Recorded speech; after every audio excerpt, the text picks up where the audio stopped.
На 17 юли, когато Българската православна църква почита света великомъченица Марина, покровителка на здравето, с официална церемония бе открита новата супермодерна многопрофилна болница за активно лечение Света Марина Плевен. Тържествен ритуал отслужи плевенският митрополит Игнатий със служение със свещеници от православните храмове в града. Сред официалните гости на церемонията бяха председателят на Народното събрание госпожа Цецка Цачева, президентът Георги Първанов, народни представители, кмета на град Плевен професор Димитър Стойков.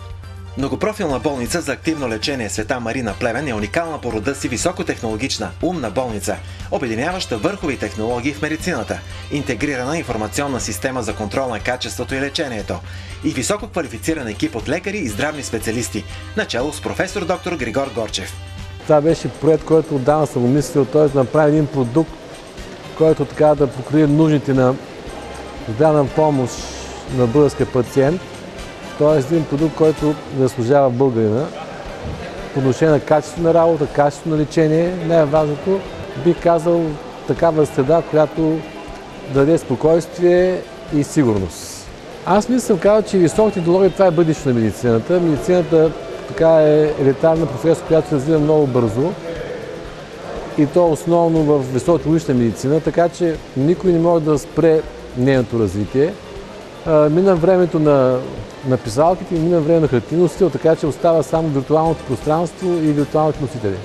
Днеска е един от нашите сливите дни, защото в крайна сметка сме реализирали една от нашите мечти с професор Горчев. Тук бяха колеги от Германия, от Австрия, които монтираха апаратура, които ползваха златни застраховки, почитавали са много техни болници. Техното мнение беше, че ние сме в топ 10 от това, което те са виждали. За първи път не само у нас, но и в Югоизточна Европа на едно място функционират 6 уникални високотехнологични операционни зали, 4 от които са интегрирани чрез софтуерна конфигурация. Информационната система дава възможност всички данни за пациента, видео и диагностични изображения да бъдат гледани в операционната зала, както и да се извършват предварителни виртуални операции. По този начин се създава възможност за телемедицина на двустранна аудиовизуална връзка в реално време от операционната зала с водещи специалисти във всяка точка на света.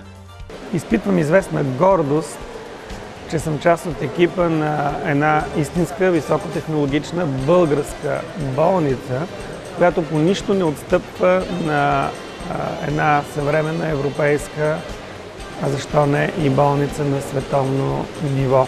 Това е едно постижение, първо архитектурно постижение, второ технологично, високотехнологично медицинско постижение, но може би най-важното за тази болница са хората, които работят в нея и екипът, който посреща, обслужва и лекува първите вече пациенти на многопрофилна болница Света Марина.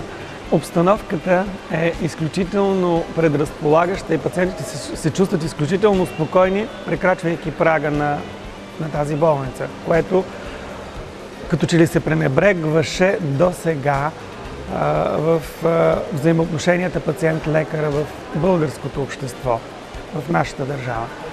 Второ, пациентите получават едно изключително точно и прецизно обгрижване, като не само от персонала, но и от страна на хората, които извършват всички видове лабораторни и образни методи за изследване, които са изключително важни за подготовката на тези пациенти за съответните интервенции.